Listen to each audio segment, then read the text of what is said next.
This movie is really good at establishing characters. So let's compare that to the establishment of Ultron. So I didn't hear about this movie at all until about Infinity War was coming out, actually. I knew there was a second movie. Marvelous! Because this was teased as Avengers 3. But for whatever reason, no one talks about this one. I probably could have skipped Doctor Strange and went to see Infinity War. Because I had the opportunity. But I didn't want to because I wanted to see the other Avengers movie first, at least. I know there's a whole bunch of stuff I would have skipped if I just went to see Infinity War, but I at least wanted to see this movie, but I just never got around to it until The Journey. Okay. And like I said, I just watched, like we're doing this now because I just watched it the same day. I finished Doctor Strange and I was like, well, I still got time. Just watch it, Age of Ultron. Yeah. Because it was something I wanted to watch. Keep in mind, so this takes place before Ant-Man and before Black Panther, but after the Winter Soldier. I did not realize that going in. It makes certain things make sense, but take it away. The banter from the beginning of the movie is great. I like. Did Captain America say language? And that's brought up through the entire movie. Constantly. Like, I'm like... Such a jarring. This is, like, surprising. Mm-hmm. The twins are introduced. Mm-hmm. Okay. So these two are both of these are going to be both important characters throughout the entire MCU. They sure are. And nothing is going to change that. Wanda gives Tony the nightmare for Ultron, and I was like, oh, I don't see Wanda's nightmare powers used very often anymore, but she can do that. I forgot. I'm pretty sure after this movie, it never comes up again. Yeah. Then Wanda the twins just let him take the scepter after the nightmare. Because Wanda knows that knows something about Tony? What Tony's gonna do, I assume? She saw ruin in his future. Yeah. And figured, if he takes the scepter, he's going to bring about that ruin. Yeah. So, letting him take the scepter means that he's going to destroy himself. Which, job's done. Pack it up. Let's go home. I like how Banner/Hulk's relationship is, like, very well shown in these movies. In Black Widow's relationship with him. Oh, okay. Yeah, and, like, Banner, what Banner is like, what Hulk is like, and Black Widow's relationship with them. Mm-hmm. I like how it's, like, very well established. Because I didn't understand it as much, because I didn't see all the Avengers movies. Okay. I like how Tony's Ultron idea was a fantasy at first, until he got the scepter. But Tony still doesn't tell everyone about his plans except for Banner. This is a problem. What's happened before, and it shows. Did Tony learn? I know Tony Stark learns from his mistakes. Is a quote from somebody, but does he always learn from his mistakes? I like how Black Widow flirts with Banner. It's very obvious. So, I don't usually like those scenes, but with this one, I was like, this is actual character development. I wanted more character development, and this is what I'm getting. Oh. The Captain America scene of him trying to lift Thor's hammer. The foreshadowing was real. Foreshadowing. Did you notice, the concerned look on Thor's face? Yeah. When he did. He got it, a little bit off the ground, too. Yeah. So, the theory is he played it off to not try and show off in front of everyone. Yeah. But, the very real concern of, he might actually do it. Yeah. Tony thinks about how to defeat an army and how to stop an attack from the first Avengers movie. And after when Ultron reveals himself and tells him his motivations. And I like how Ultron was made not when they expected. Because that's the only way that he could have gotten too rogue, I think. It's that trope of... it's not even a trope at this point. It's just kind of true. Humans are the worst thing to happen to humans. If humans were gone, humans would be doing great. Pietro, the twin, was totally going to stay relevant. Mm-hmm. One of the most important characters in the MCU. Telling Ultron about his past. Yeah. And the Stark missile coming down. Yeah. Some horrifying shit, actually. Yeah. that scene in particular was like impactful to me, and like showed like I just like the scene a lot, I guess, even though it's like horrifying. It's a very powerful message. Rob, you know what? I can't say that because I don't know what the message is.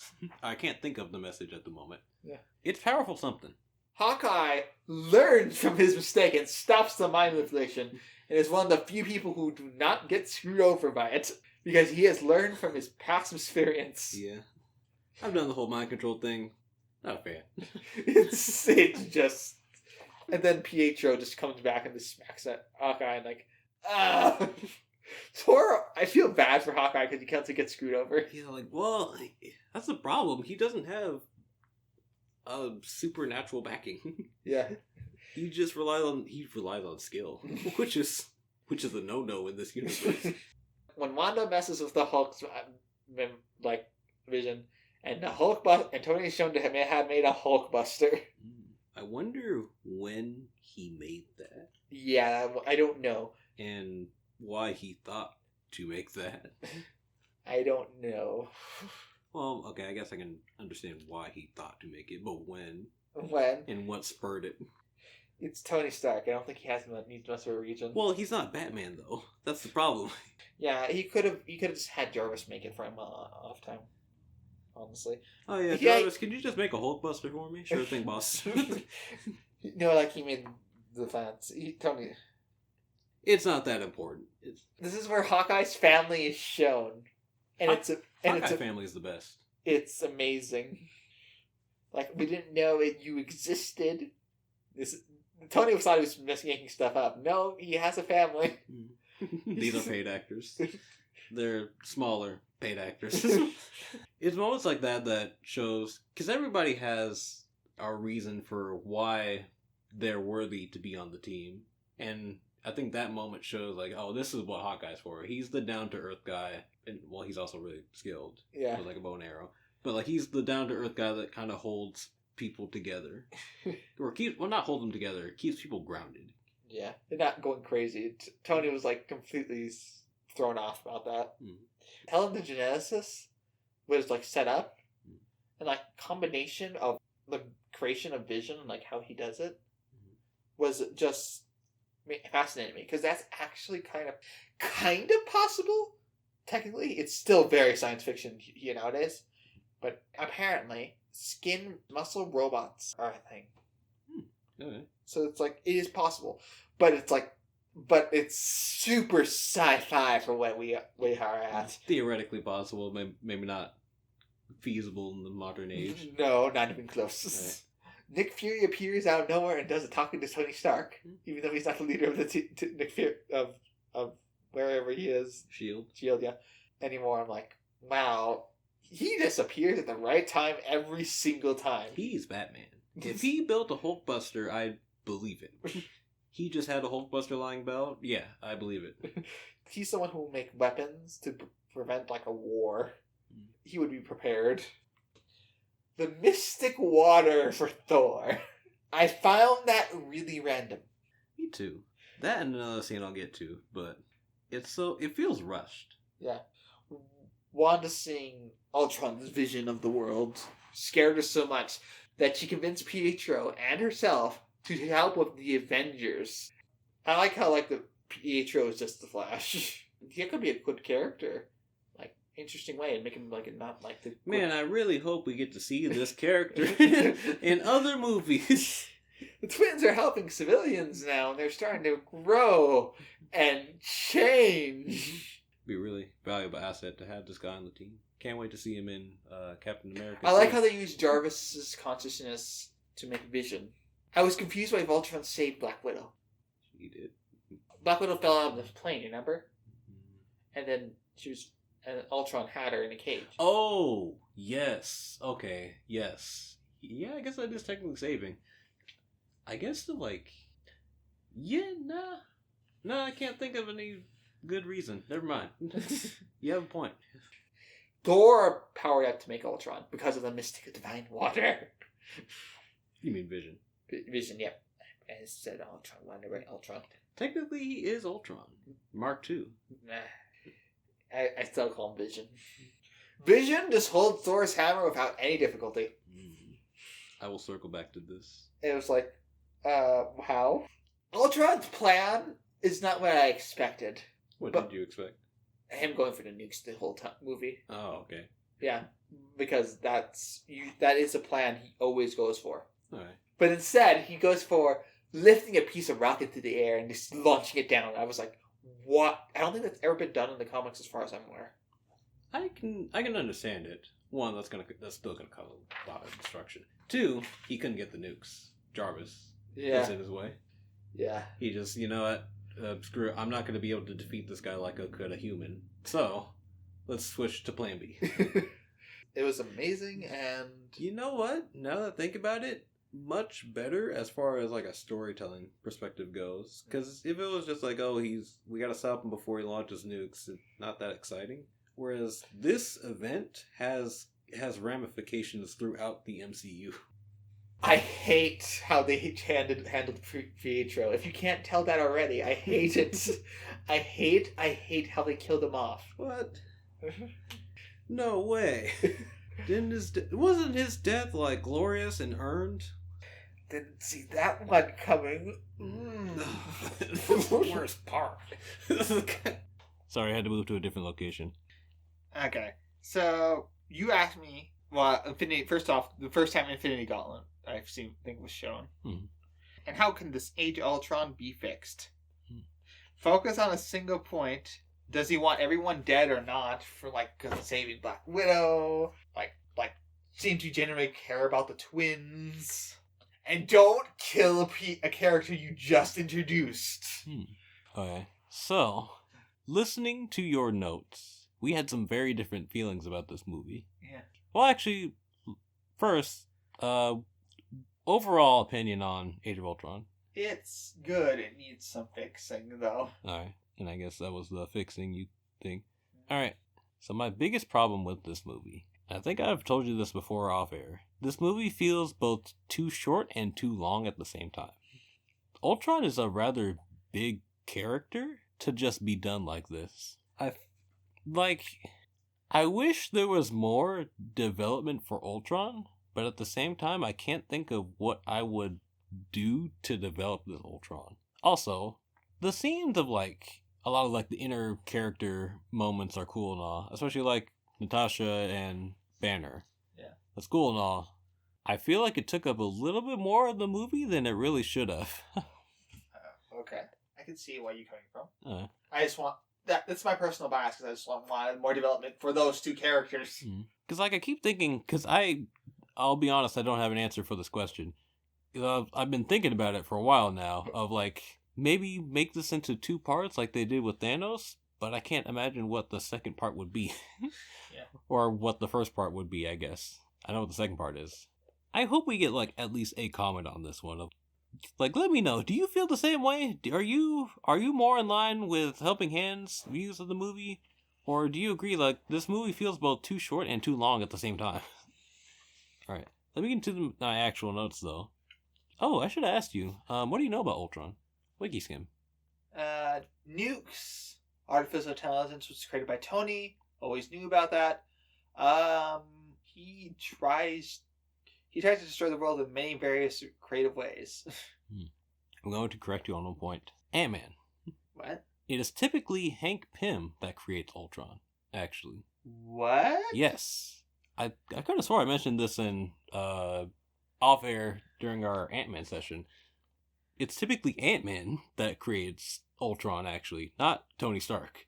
I understand why they did it for this, MCU. It makes sense. But it does feel kind of weird that it's not...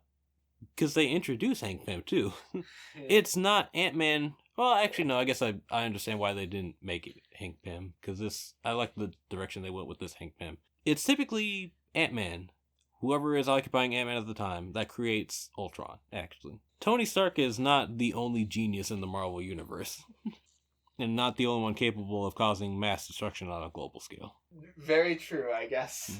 But yeah, it's typically Ant-Man. Ant-Man is usually who comes up when you look up Ultron. And yeah, pretty much everything else that is true wants to destroy humans. Why does he want to destroy humans? For was Ultron made for the same reason? Yes, he's meant to protect the world, but he realizes that humans are the greatest threat to humans. Therefore, he needs to get rid of humans. That's the gist, anyway. It's a little bit more complicated than that, but that is the gist. I don't know what else to comment on that. Yeah. But like I said, it does make sense here, especially because this is leading up to Civil War, which, oh boy, a lot of foreshadowing in this movie. Yeah. What do you think of Ultron's design? Visual design. I think it's cool, but they made him a little too human. Okay, I can see that. Yeah, I'm not sure what I would change about his... A bit like this movie, I'm not sure what I would change about his design, but I do love the way he speaks. I feel like they had an opportunity to subvert expectations, but I don't know if you... They definitely did. But yeah, they did. Definitely did. I think they try to do that, but it doesn't always work. They're too focused on Tony Stark being the golden boy to give another character a spotlight. They gave another character spotlight for this. Well, like, this plot revolves around Tony. Yeah. When it should have revolved around Ant-Man.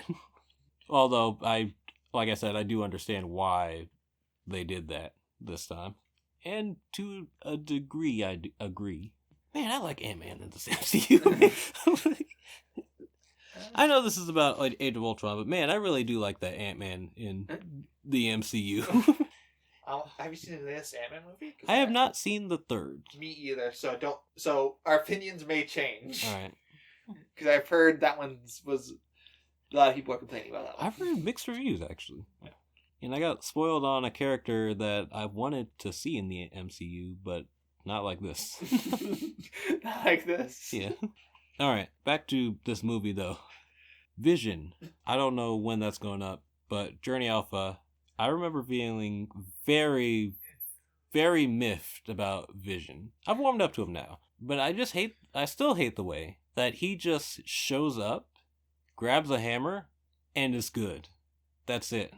Because it also kind of destroys the concept of Thor's hammer. He's just born worthy. He didn't have to do work. He wasn't raised to be a king. He's just born worthy. I don't know how to feel about that. Like, what do you think?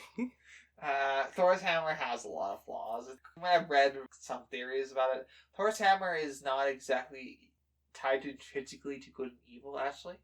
Okay. It's, from what he says in the first Thor movie, how you're actually worthy. It's more of your certain kind of personality traits. So he was like...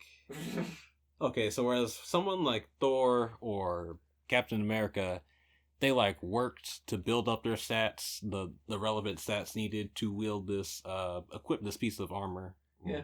Or weapon, rather. Vision went to the character creator and just min-maxed the shit out of everything. Yeah. So that he could specifically pick up this hammer. Yes. Okay. I still don't like it, but I understand why. In fact, I kind of feel miffed about Vision as well. He's another one of those characters. Captain Marvel is like this too. Their powers aren't very well explained. They can just kind of do anything all at once. They obviously have some rules about them and they obviously have some limits to what they can do. They're not doing everything, obviously. They're Superman. It's another version of Superman. I don't know how to feel about it. Superman has its place in the roles I've seen. Mm-hmm. If you have to save people to save more people. But like I'm talking mostly about like powers and things like that. He has a flight. He has laser. He seems to just make. I mean, maybe I can't say I'm like a Vision aficionado or anything. Maybe I'd like him more if I was, but he seems to just make shit up and it works. He's one of those characters. Mm-hmm. He does something rather generic, but it just kind of does everything and it works. One of those kind of characters. Going back to Ultron though, I do love the interactions that Ultron has, especially when it comes to Tony Stark and Iron Man. Yeah. I forget exactly what it is that you mentioned. A lot of the mannerisms and things that Ultron does are because he is the product of Tony Stark. And a lot of Tony Stark's mannerisms get embedded into Ultron, and he hates that. Ultron does. And he also hates his father. I feel like this is more a movie about Ultron wanting to punch Tony. That would have been a good movie. Instead of Ultron wanting to destroy the world, just a movie about Ultron wanting to punch Tony Stark. Just the entire movie. I just want to punch No, like more wants to punch Tony, hates Tony Stark.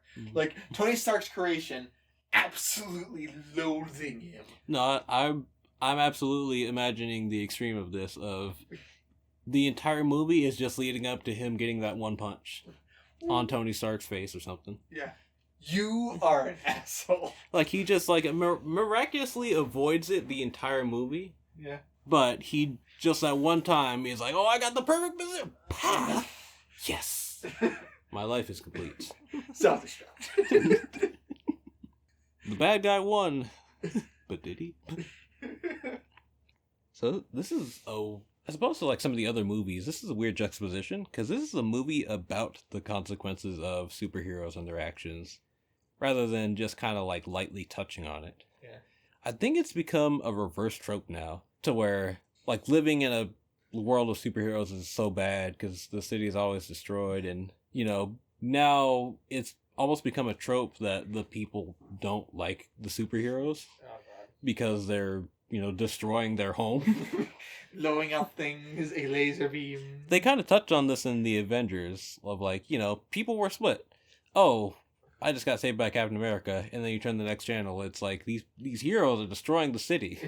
They need to answer for their crimes. Whereas this movie, it's directly about that. They didn't save it to the end. That's the whole movie. And not just like the actual battle, like the consequences of what superheroes do. I already mentioned Romanov and Banner. I like that Vision sees the beauty in life, but still considers humans a lost cause. He's not stupid. He realizes that, yes, humans are the worst thing to have ever happened to humans. But, it's beautiful. Constantly changing, constantly evolving, constantly trying to fix things. Beauty is fleeting. It's because that they're self-destructive, that they're interesting. The mere existence is fascinating. Man, they go Quicksilver faster than Quicksilver.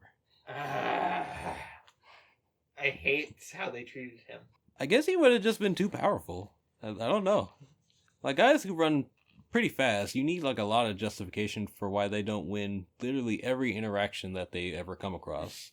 It does feel kind of weird that they just killed him so fast. Hi, I'm Quicksilver. Oh.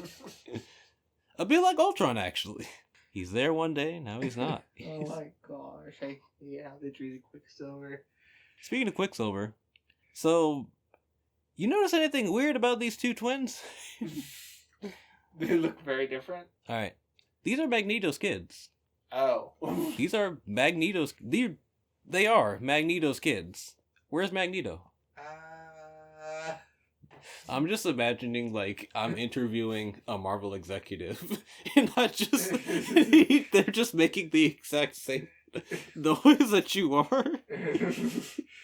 We'll get back to you on it in our next project, in our next phase. Have fun watching our current phase. Consume product. Consume product and get hyped about next product. But, like, yeah, what the fuck, man? First, Nova is missing from the Nova Corps.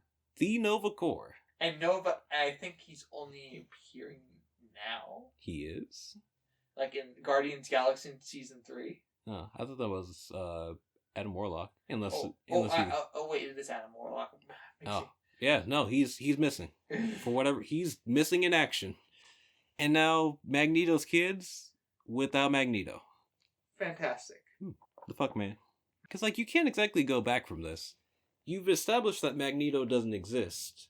Or at least you've heavily implied that Magneto doesn't exist. Are you really just gonna, like, import more, like, another Quicksilver and Wanda? And just to add Magneto? Or was Magneto just not there? He was, if you just pan left, there he is, like Mortal Kombat. These characters were there the entire time. You just didn't move the camera far enough. I don't know. Multiverse. There. Yeah, that's what I'm thinking. Are they gonna like import another Wanda and another Quicksilver just to add Magneto? Also, have you ever noticed that all the villains want to change the world, whereas the heroes just kind of want to keep it the same? Oh. This is something that we will touch on much later, but I was wondering if you noticed that at all. No, I did not. Oh, yeah.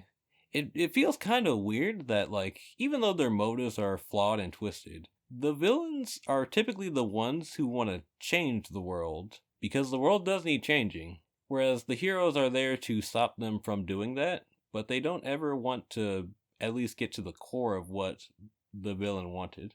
Like I said, there's a very specific series that we will have to address this question. I at least want you to keep it in mind. Ultron, I feel like Ultron should be bigger than this. And maybe with like all these multiverse shenanigans, they'll import another Ultron or something. Female Ultron does exist. So maybe they'll make female Ultron and bring her. But he's a robot. But she's a boss babe. Yo, gaslight, genocide, girl boss. Okay. It's comics. I have to accept this. I'm hype. Maybe they'll bring him. Maybe they'll bring him back. I think Multiverse of Madness they actually brought back. Showed Ultron. Okay. For a brief moment, but this time he's actually under control and part of security system. Okay. And then Wanda murders all of them. Alright. Oh yes, I think I do remember something like that. Well, I mean, we're gonna have to visit this movie again anyway. There was something I missed in my notes for Doctor Strange. I wanted to see if it's relevant enough to go back to. Okay. Not really. Okay. Maybe I'll make an addendum or something. I plan to make one for Deadpool as well. Final thoughts on these movies. Doctor Strange, pretty good. The Age of Ultron could use work. I understand now why I didn't hear anything about Age of Ultron. And Doctor Strange is just as hype as I both remember and wanted it to be when I first watched it. Alright, in order to prepare for the future, we need to go back to the past. So from here on out, things are going to be a little bit in order. Although we've kind of already messed up the order quite a bit. But that's because I have weird traditions and things like that. And a few pins that we placed throughout these podcasts are actually going to be resolved next time. I cannot wait. Because next time, we're looking at some cap-on-cap action. Captain Marvel and Captain America. Okay. Please make sure to like and review and things like that.